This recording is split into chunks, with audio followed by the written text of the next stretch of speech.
All right, let's get back to your work because I'm real interested in kind of not closing the loop, but kind of bringing that part of the punk hardcore story in. So, Hmm. you do the bands thing or whatever, and then you're working at this real estate company. You get this like crazy opportunity, and you decide to take a leap. You're going back into music, which is cool, but you're doing it Hmm. as an assistant, which I would imagine that's like, well, what does that even look like? But Yeah. also with music that, and correct me if I'm wrong, you didn't have a huge background in country music. Is that correct? No, none. More, I mean, I was still playing at the time. The band that I was kind of in the longest was more of like a post-hardcore heavier band called Stavesacre, which was more of like a drop D kind of riff rock melodic band. And so we did a lot of records. And so we were still technically playing at that time. Um, but we had all, started families and gotten married and needed consistent jobs. And so it was more of like a weekend thing or maybe a fly date thing at the time. And probably would have still been kind of hanging on to that as my identity a little bit, but just knew that, being an office manager for a real estate company and having my what essentially was like kind of a bowling league band wasn't guiding me towards any profession, or any kind of like next step for me professionally or for my family. I had owned a record store. I had, been a music supervisor. I had done all of the little things along the way in music, but hadn't really made a decision in terms of like what I was going to do professionally. And I didn't know that this was it at the time. It was just a better opportunity. And, kind of a change of pace too, I think. Like you reach that point where, I've been grinding it out with this band and now I'm in a job that isn't super fulfilling. This is a big life shakeup. Let's move across the country and try something completely different. And so we did. And I had no idea what, I knew what being an assistant was like in movies. You just kind of do whatever your boss tells you to do, whether that's coffee or bagels or, what I had, that was the extent of my knowledge. And I knew that I would be able to kind of support him because I understood being a creative and being an artist. So it's like maybe I have a little insight in how to help, that might be different than just hiring like a kid out of college or something like that. What I'm interested in here, because I want to get into the next part you were just touching about, like how you figured out how to do it. But when you're like, oh yeah, it's life shake up, try things. But think how many people personally or professionally, or how many people you've met who don't do that, who sit in that job and they don't take that big leap and they don't take that big risk. And maybe they just never even get offered that risk or they weren't in the right kind of situations. Like yours was such a like kind of like right person, right time. You happen to know someone.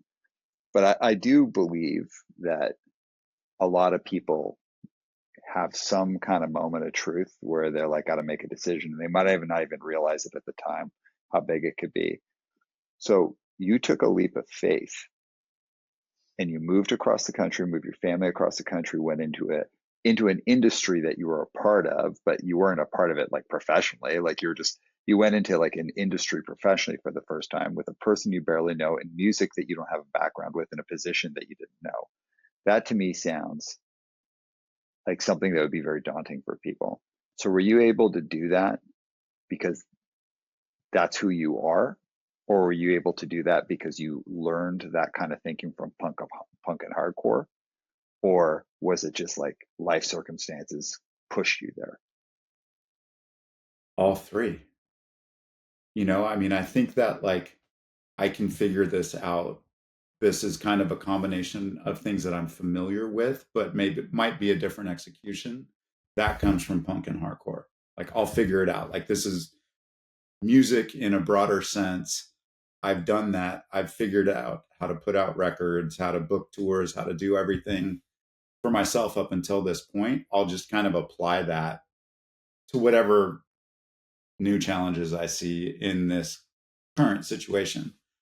Um, I think it is my personality a little bit, um, pro and con, to just kind of try something and kind of stick to it. To my, I mean, in other jobs, to my detriment. Um, and then it was also, at the time, it was more money than I was making in the other job. Like, it was a real practical decision for my family. Like, this is a better salary with benefits, this is a better opportunity. So to answer your question, it's all three for sure. And I think that the percentage of which part probably changed on any given day. Totally, totally. Um, so when you took the job, what was natural for you? Like, what were you able to be like, oh yeah, like I've got enough experience with the creative side of things or being an artist, like no problem. What was comfortable, but then what was what we can call uncomfortable learning? Not because it was like bad or you were learning about bad things, but Mhm. it was stuff where you're like, whoa, this is totally alien to me, and it was difficult to master. The part that I brought with me from everything that I had done in the past, was being collaborative, being a good listener first, and then a good communicator because of that listening, and just the willingness to try. Like, the job was a support role. So I needed to learn what support would be the most valuable.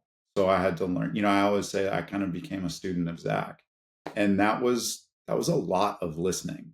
That was sitting back and watching how things operated, getting the landscape of who all of the existing resources were and how they fit together. I mean, he had kind of those more obvious roles that every musician has, but he also had multiple businesses and a lot of different interests.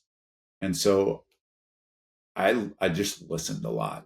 And people had mentioned that after the fact, like, you didn't like just try and jump in and like do something before you knew what the need was.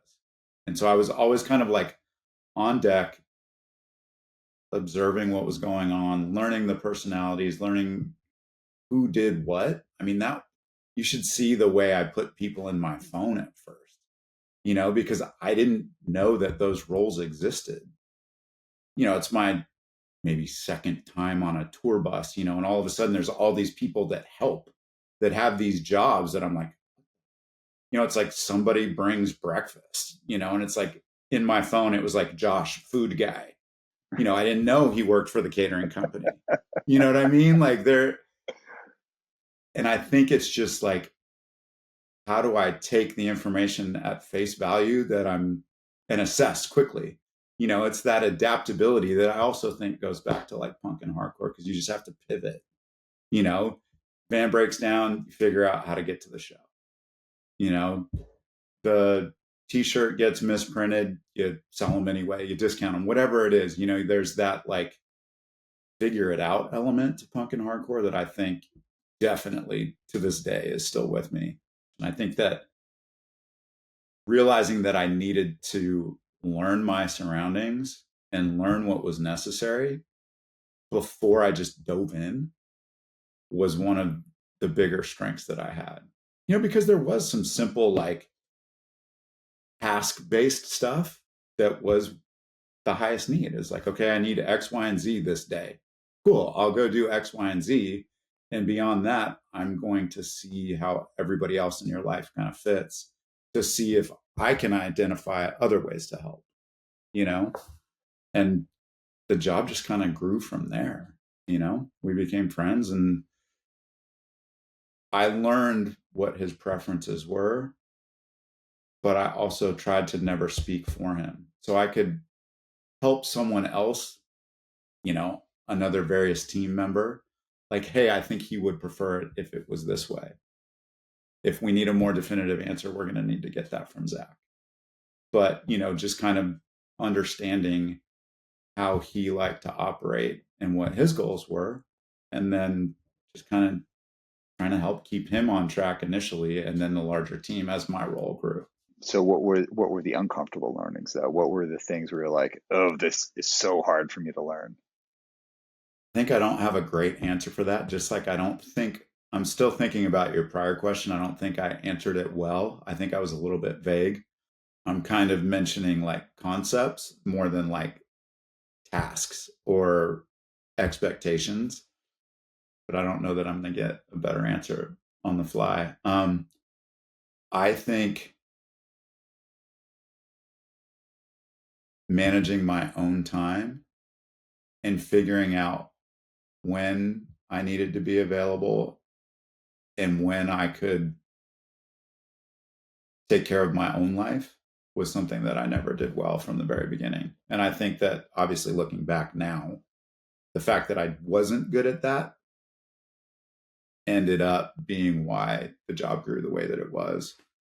Because again, those were all my choices along the way of how that job was defined and how that role grew. So now having been like very, very deep and for a very long time within another genre of music outside of spending so much time in another one, like punk and hardcore is a very immersive community. Like for all the reasons you said, it's like it's got a very get involved kind of thing. Like, hey, are you Mm-hmm. taking photos? Are you doing zines? Are you playing a band? Are you putting on shows? Are you booking tours? Like, Right. what are you doing to make this thing happen for all of us? So, but now you spent a considerable amount of time in a different genre. Is there anything distinctly similar between the two of them outside of like people just liking music? And is there anything distinctly different between the genres that you've experienced being in both of those communities for long periods of time? I think something that's true for all music is the fact that it comes from a desire to do something creative and then to share a story with other people. And so it's kind of like, this is going to sound like an oversimplification too, but like just songcraft. Like you want to tell a story to a larger group of people, like through a creative medium. And so even though maybe punk and hardcore had multiple other maybe agendas even that went alongside that, at its core, still telling a story about a lifestyle, about a struggle, whatever it may be. That's true for every genre of music. So I think that over time, and I love all kinds of music and still listen to, a wealth of things now. What I respond to is whatever that story is, whether it's a hip hop song, a hardcore song, a country song, more traditional singer songwriter, whatever it may be. If that person is passionate about what they're saying and can craft a good story, then that's what I respond to as a listener and as a fan, regardless of genre. Is there anything distinctly different between one community to the other? Like where you're like, oh no, these are like real different things about them. It's probably grades of this, but I think that the biggest difference would be that, you know, punk and hardcore historically hasn't been about like growing in more of like an entertainment trajectory, which I think country music and most other forms of pop music, that's kind of part of it, is how do you grow and how do you get bigger and grow your audience, sell more records, whatever it is. And that, I don't think there's anything wrong with that. I think that punk and hardcore has already always had a really difficult time figuring out where they sit, in between message and commerce. And there isn't really another genre of music that struggles with that. There are country people that have very specific ideas of how they want to present themselves and do have a lot of more like just different agendas that they want to share alongside their music and how they want to build their business and everything. But I think that just fundamentally, that's the biggest difference between punk and hardcore and every genre of music. But that was something that was like, oh, it's just, this is the goal, is to get to this level, and then grow that. That was immediately different. I'm very interested in your perspective. So like now you've been involved in like very like professional the professional side of music for a long period of time, and you're in this Mm-hmm. different role but you're still totally connected to punk and hardcore. Mm-hmm. And what are your thoughts with the rise of, let's say a band like AFI, but even now more in a kind of a modern sense, a band like Turnstile, because these are bands that are actually they're just huge bands at this point. So they seem to escape. I don't know if escape is the right word, but they've redefined what it means to be punk and hardcore, but also be actually successful as well. So what are your thoughts on that? I think it's intent. I mean, this Turnstile and Knocked Loose and a few others have maybe reached a level that no other punk and hardcore band prior has reached. But this same conversation has been happening since Sick of It All, or any kind of the procore bands or whatever. How big is too big? How much money is too much money? Should you be able to support you and your family from playing this type of music? Like, is that inherently counter to what punk and hardcore is about?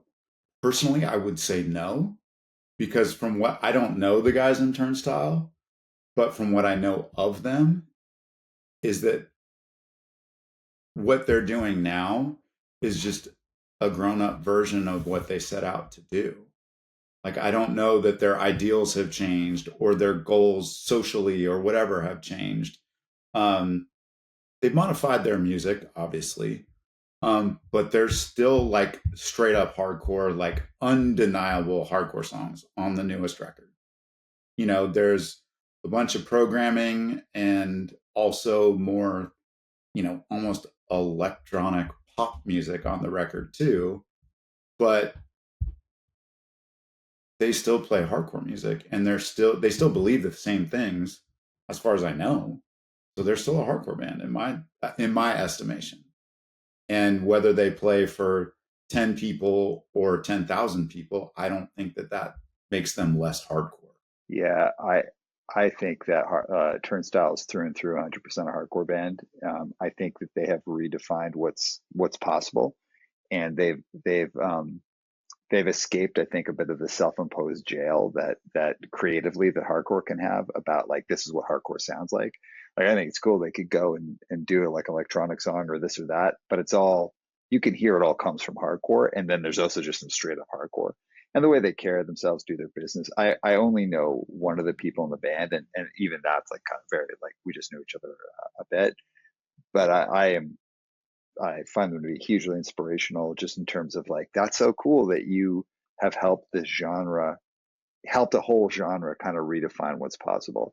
But also we'd be remiss if like I mean AFI were forerunners of that. Like AFI, even when they were within kind of more within the trappings of punk and hardcore, they were doing that. Like Davey Havoc was like bringing all like well they were as a band, but Davey Havoc was bringing all sorts of stuff that like was challenging the norm while also staying well rooted in there, while also like trying different things. And they were huge forerunners to that. And then Knock Loose is just like I actually like legitimately love Knock Loose. Like I'll sit down and listen to Knock Loose, and I like all the bands we just talked about. But Knock Loose they're a little bit like I'd say just outside of the compass of what I would typically listen to in terms of hardcore. But I just think it's like well written, well executed, super sincere, like interesting, all of that, and like they're raw as hell, but they're humongous. Like all of these bands kind of redefining this genre that has, I think, historically been in a self-imposed creative jail is just really, really neat. I mean, I think what I would challenge any purist with is, well, what's the goal of punk and hardcore? If you're trying to share what the ethos of the movement is, even aside from the music, because you can argue genre and style till you're blue in the face. Like people have been challenging the definition of punk and hardcore from a musical standpoint since its inception. But I think in terms of like whether or not a band should be of a certain size, I would say, well, what if the goal is to share hardcore music and the hardcore ethics with as big a group of people as possible? Then Turnstile and Knock Loose are some of the only bands to do it. AFI, Hatebreed, there's a lot of bands that fall in that kind of like, am I allowed to like them anymore? Have they somehow like betrayed what I um have tied myself to? Like, I think you just have to ask yourself, what's the point of it all? If we're all going to be self-referential and share what we all believe with each other, then that movement is never going to grow or adapt or change anyone else. Yeah, and there's two bands that I before we start heading towards the close here. There's two bands that I also want to put in there. Like you'd mentioned, Sick of It All. Like, I mean, Sick of It All, I often say is the band that figured out how to do hardcore as a business without being shitheads about it. 100%.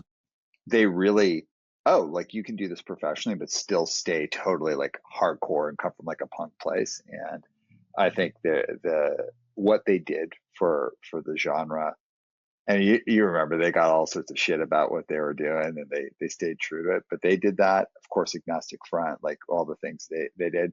But two bands that I really want to hit on is Earth Crisis and Strife, and how remarkable what both of those bands did in a time where the internet was, of course, the internet was the internet. It was kind of emerging, but those bands became like legitimately huge. And I think people can look back at Earth Crisis and be like, oh yeah, Earth Crisis was huge, but Strife was humongous. Like, and Mm-hmm. of course I know you know this intimately, but like Strife for me is like one of those bands where I can be like, the way they did the band and started expanding their sound and like played with other bands and weren't afraid to be creative. So shout out to Strife in general, and of course to Earth Crisis, shout out to Strife, but specifically, like I want to give a shout out to Andrew, who I was just talking to about that song Slipping. I was like, dude, give me the story behind Slipping. And we had this big long talk about it. I was like, that's sick. Nobody was doing stuff like that back then. So again, Yeah. it's been a progression to get to a Turnstile. And I don't think anyone's saying like, I'm certainly not saying that Turnstile is a result of Strife, but you could just see all these bands that were constantly upping it over the years, and Turnstile just being the band that's like kind of exploded out even further. I mean, it may not be a direct result, but strife would absolutely be a building block of why the doors are blown open for a band like Turnstile. You know, I think, I mean, you nailed it. The fact that those guys were willing to play with bands that most hardcore bands would probably either be intimidated to open for or see as too outside of what they do. You know, it's like that's also a testament to how freaking good they were alive too. Like they could get up and on stage in front of Sepultura and absolutely hold their own. Yeah, You know, it started strife, I think, is a direct result of Sick of It All.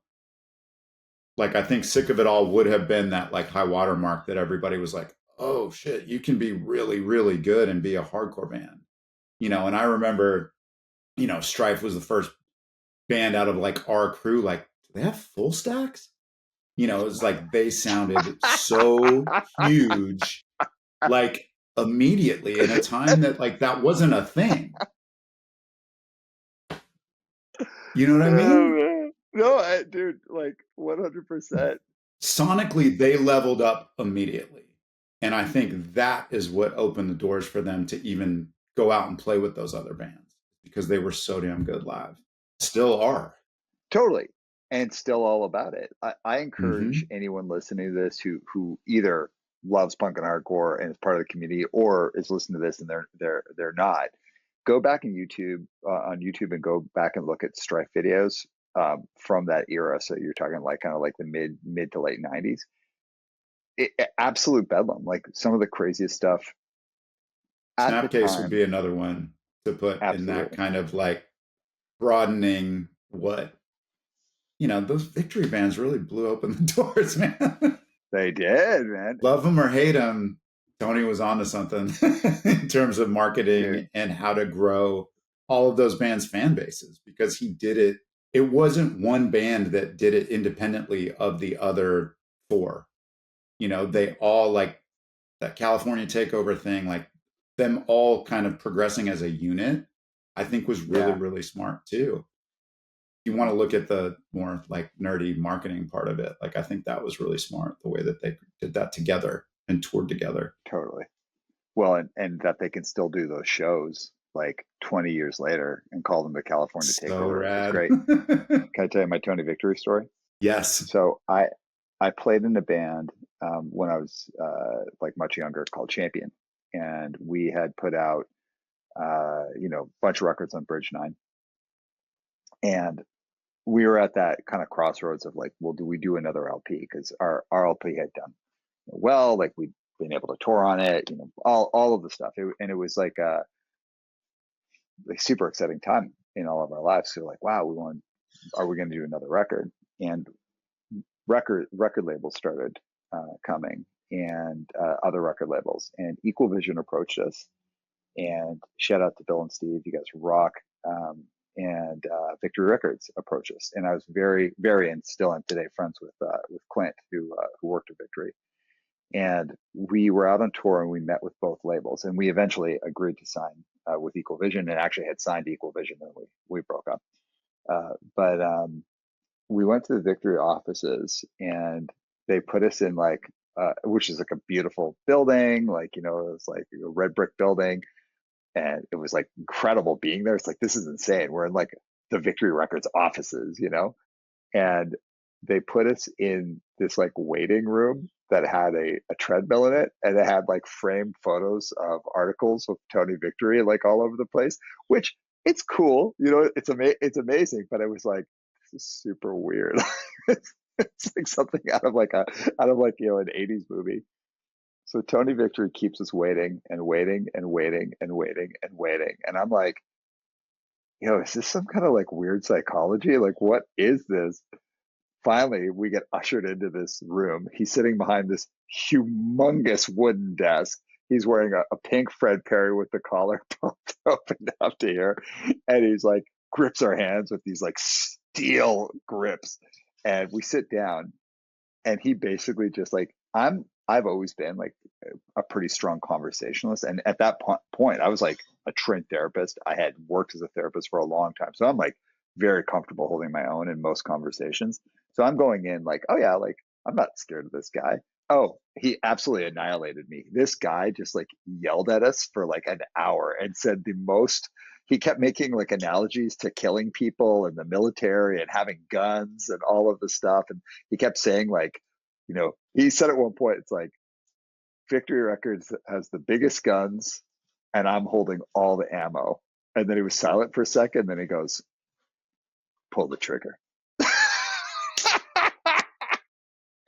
And we were like, what? And then we just get ushered out. Like, it's not like, and do you want to sign or whatever? It's just like, and we just get ushered out, and like we're all in the van afterwards, like, what was that?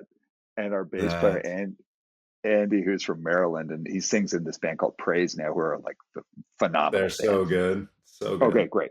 Yeah. Praise is like the best. Andy, it's like dead silent in the van, and Andy goes, "Hey man, that was some bullshit. If we signed to that label, I'm gonna quit."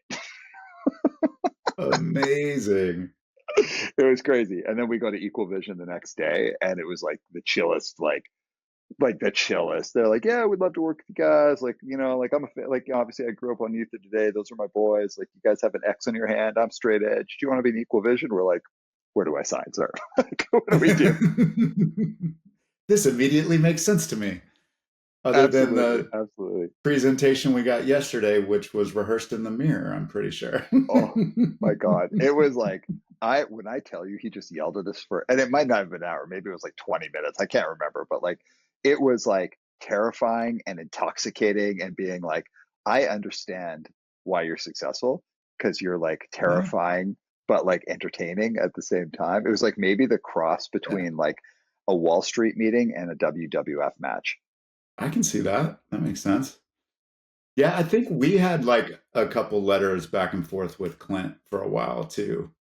We were with Stavesacre when we were trying to figure out what we wanted to do. Clint's the best, man.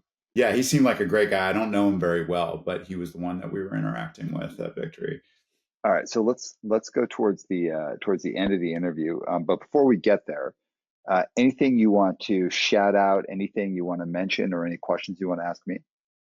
I have so many questions for you because I mean, I could almost flip the conversation around. I'm fascinated by your background in punk and hardcore, and I mean, I'm a fan of all the bands that you've been in. Oh, thank you.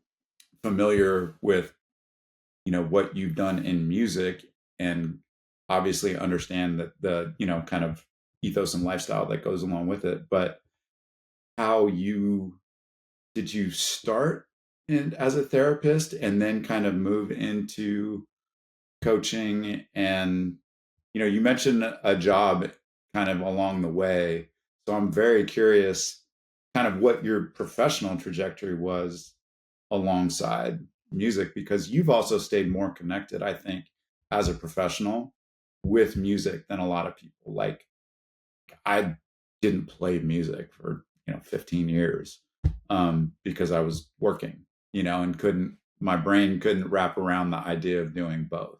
So I just bought records and went to shows. Which is connected. That's a different kind of Yeah, connected. different kind of connection. Yeah. So I started as a therapist. I did addiction and mental health work in starting in Abbotsford, which is I live in Vancouver, BC. Abbotsford's about 45 minutes outside of Vancouver, and it's like it's a town that has a penitentiary near it. So it has like a lot of there's a lot of activity out there, if I could just put it that way, like a lot of criminal activity, a lot of gangs, a lot of biker gangs, a lot of stuff going on out there. So although Abbotsford's like quite a small town, it actually is like I can't speak if it is if what it is today, but it's like 20 years ago, it was like crazy. I was dealing with like legit street gangs, but in this small town that's essentially like adjacent to being just a farming town almost, except it's like a little city basically. It was incredible. So I did that for 5 years, and it was like street entrenched youth, street gangs. Worked a lot in. It was an outpatient treatment center, but I also worked a lot in the high schools. It was really, really, really cool. I did that, and then I went into concurrent disorders housing. So, like what people would call comorbidity previously, it's people living with mental health and addiction. And we created second stage housing for them. So, like, first stage would be like, hey, we just gotta have to get you in a home. Like, we'll put you in a single room occupancy and SRO. Because up until that point, you're living on the streets. Let's get you into first stage housing to help you just stabilize. And some people, that's enough. They're just happy to be in there and continue their lifestyle. But for people that wanted to go into more like second stage, what at the time, I don't know what it's called now, but at the time was called second stage housing, would be things that would require a level of maintenance of sobriety. And some places would be different. Our place, you had to be sober for have maintained sobriety to stay there and be connected to addiction support and mental health support. So we ran housing, created like supported housing for that. I did that for 2 years, and then after that, I went back to being a therapist, doing like adult mental health and addiction work, and it was incredible. It was like, and so the second job was in Vancouver, and the third job was just outside of Vancouver in an area called New West. It was amazing. I never got burnt out, never had any of the things that people might associate with that in terms of like not doing the work anymore. What it was for me was I became fascinated why so many amazing therapists and professionals that I knew, when they made the jump to leadership, they couldn't port over the skills. Like they're like cool people, interesting people, nice, like good with people, but they became leaders. They sucked. And at first, I was like real judgmental of it until it happened to me. And so the second job I was talking about in the supported housing, I was like the supervisor. So I was like that weird like layer of middle management. And I was terrible. I fell into all the traps you fall into. I wanted everyone to like me. I wanted to be everyone's buddy, but I also like felt like I needed to assert my authority, and I was like kind of micromanaging, but then also gave people too much space, and like every well, most of the stupid things that someone could do as a leader, I fell into, and I was trying to figure it out. My boss at the time was like one of my best friends, and he was hard. He was like real good at being a friend, but not very good at like helping me get better at what I do and like give me good feedback. So like it was just like and we're still friends today. He's a great guy, but like he wasn't really challenging me. I didn't really know what to do. And I was like, I suck at this so bad. So I left that job. I went back to being a therapist, And I was just fascinated because it was the first thing I'd ever really failed at before, like real, like face down. Like I can't say one good thing that I did in that job. I was like, I sucked from day one, basically. And I became fascinated with the idea of like, well, what does it mean to be a good leader? Like, how do you port those skills over? How do you grow? I was walking down the street with my dog. I have a wiener dog named Blue, and this was like, I don't know, like 16 years ago, and I still have Blue. He's still with us. He's a very old dog. And I was walking down the street. I ran into a just like some random person who was talking to me about my dog. I was like, oh, wiener dog, blah blah. We ended up chatting. He said, well, what do you do? And I was like, oh, I'm a therapist. He's like, well, I run an executive coaching company, and we're looking for a therapist to join our company to help us with our coaching. Would you be interested in interviewing? And I was like, well, that sounds cool, but what's executive coaching? And then he explained it to me. I didn't even know it was an industry. I was like, huh, that sounds kind of interesting. I end up interviewing, get the job. And what I realized after 2 weeks is like, this cat did not hire me because I'm a therapist. He hired me because I'm a good conversationalist. And I basically was a salesperson for his corny ass company. Mm. And I had quit my job. I'd made this transition into a different world, and I had a choice. It was like either I crawl back to my old job, or not my old job, but like that my old industry, or I try and figure out if I can do this. So I worked in this guy's company, which legitimately had some good elements. I'll say this: it set me up for what I do now. And I was there for 5-ish years, and I got up to like almost at a partner level. And along the way, I was like, they're like a communication company. Like they call themselves like a leadership company, but really they're like, all they do is like kind of show you they just show you how to communicate. They show you a skill set that's within leadership, and it's really more geared towards like presentations, if anything. It's like, I'd say it's maybe a more advanced thing from like just a basic presentation training. And they had some different versions of it, but that was kind of the core of it. And I don't know what they do now, but over time, I kind of developed my own business within their business, which is basically what Cadence does now. And I didn't mean to do it. It's just that I would go to see clients, and they'd have these really complex problems that like in their business that had to do with like how they felt about things or what was going on with their team, like things they were really struggling with. And like the expectation from my boss is we'd pull out like, okay, let's figure out how we want to structure our communication here. And that's not what they actually wanted, but that's what they'd been sold, was this like kind of executive coaching, but it's really communication training.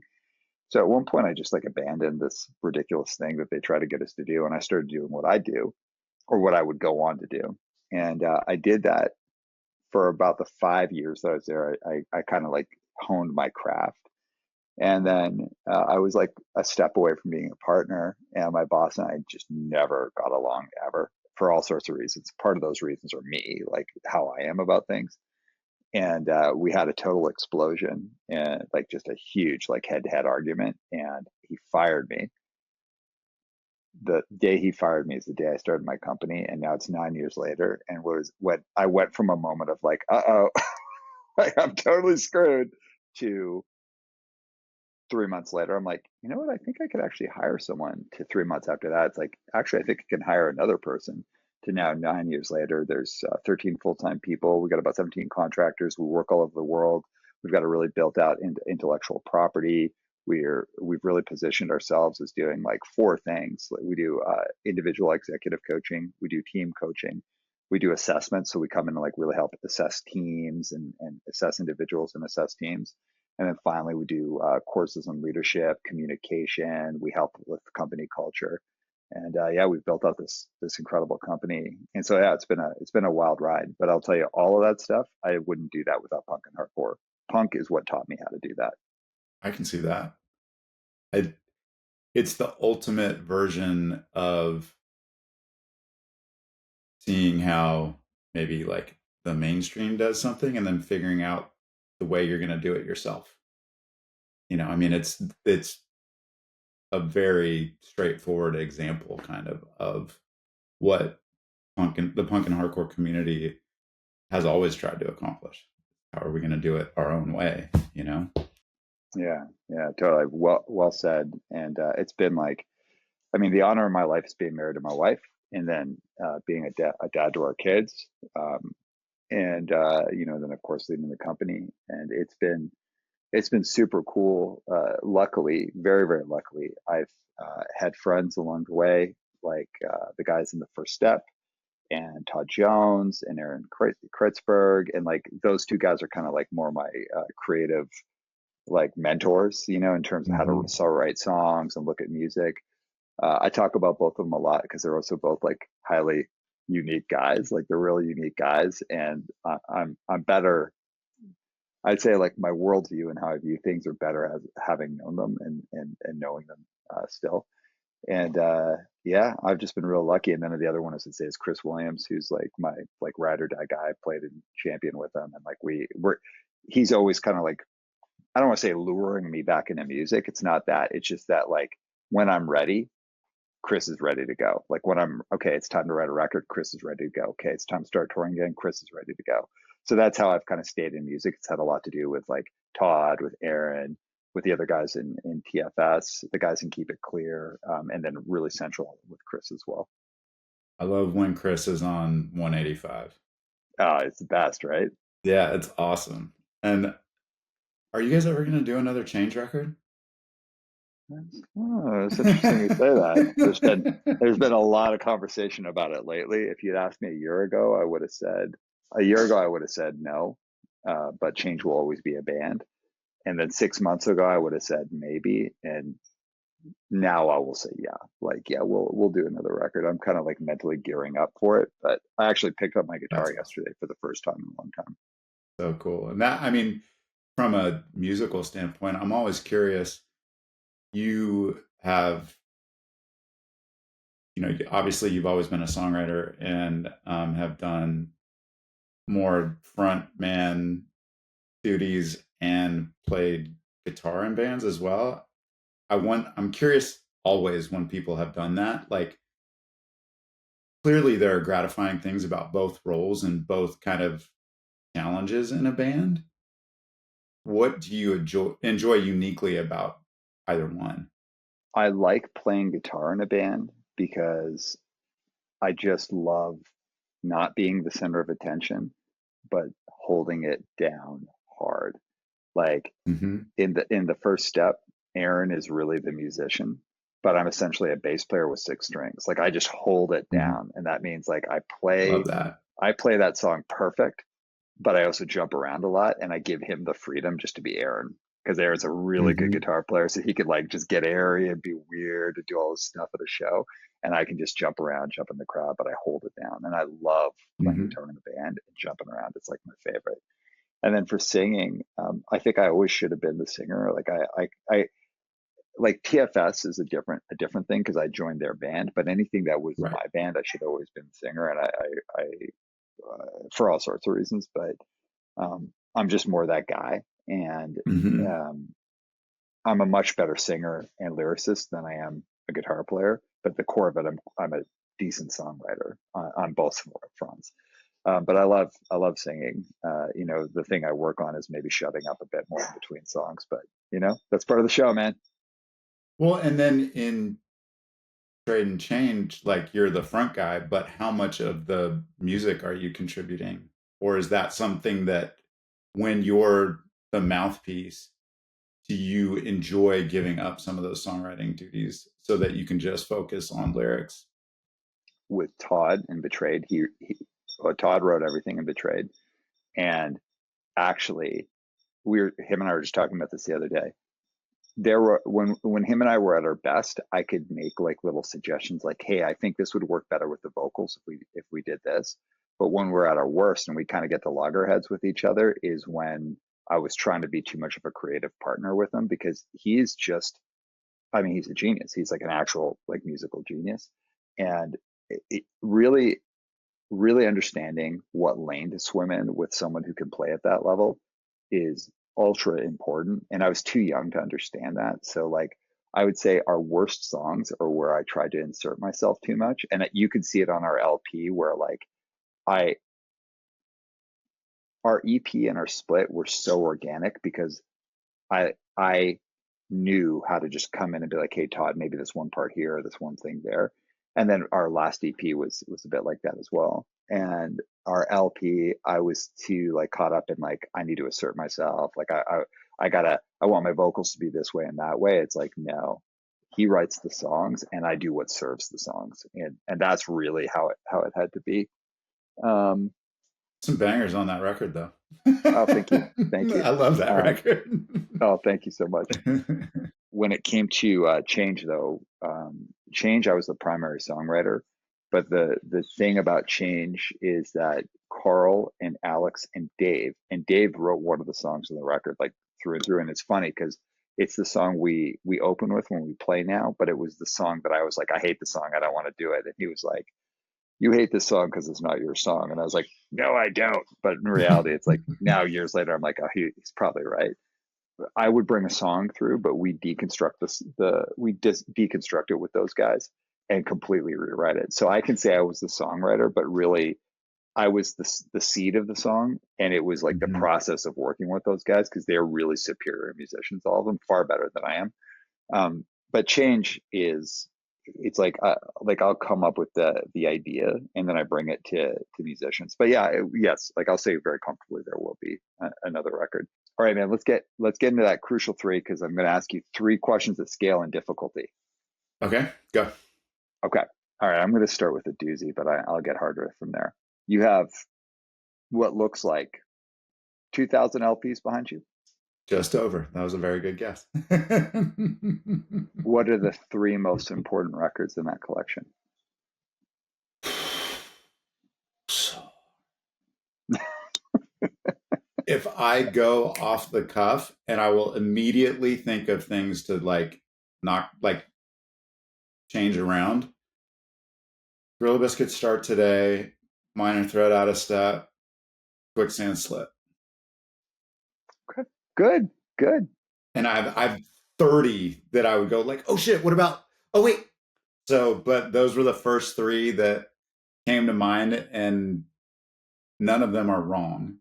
I could just add to Heck it. yeah, heck yeah. All right. How are you different today as a person and a professional than you were the last year of your job when you're still working your old job? I'm in flux as a human. That's what's different. You know, when I was in that job, that was kind of, it was my profession, it was my community, and it was what I put 98% of my energy into. At this point in my life, I still want to work all the time. Like I still have to, just like talking about vacations and stuff like that. I don't know how to do that. But I think at this point in my life, the thing that I love about being in flux, even though it's very, very uncomfortable, is not knowing what the most effective version of myself is right now.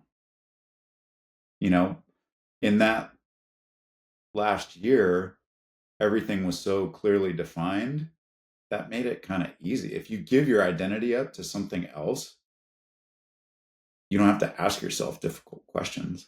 You don't have to wonder like who you are or what. You don't even ask yourself like, what do I enjoy? What do I want to do outside of this?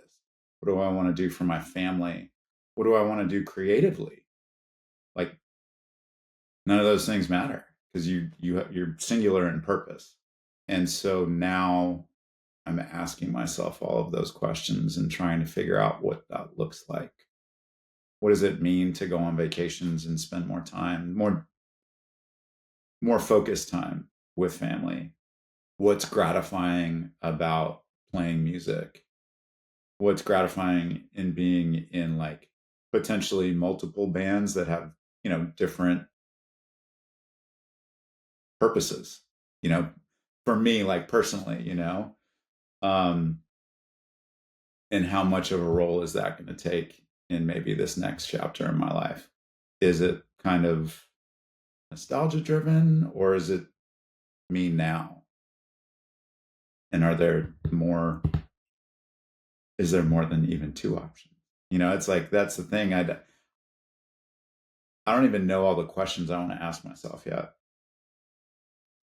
I love So I that, man. certainly don't know the answers. No, that was a great answer. Okay, the last one, and this one's like a little bit of a mind twister. Um, Okay. put yourself in the shoes of like a young person who's listening to this podcast, or maybe not listening to this podcast, but is thinking like, I want to get into the management side of the music business. I want to manage artists.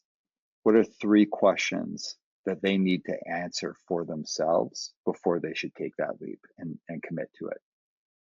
First of all, do you actually love music? And is that your motivation? There's no wrong answer there. I just think it's an important distinction to make because I think that will guide your decisions after the fact. Secondly, do you have kind of that servant leader spirit about you? Because there's an element of being a manager where you're kind of guiding the ship, but there's also an element to needing to, be down in the trenches with everyone. And you're still, um, there is still a principle, whether they call themselves, president, CEO, owner, whatever, you're still very much in service to them. And so it's I think it's the quintessential like servant leadership role. You definitely have to understand that that's difficult for some people to understand that. And thirdly, I think you would have to ask yourself, like, are you really willing to grind for a long time? Because there isn't an easy path to that.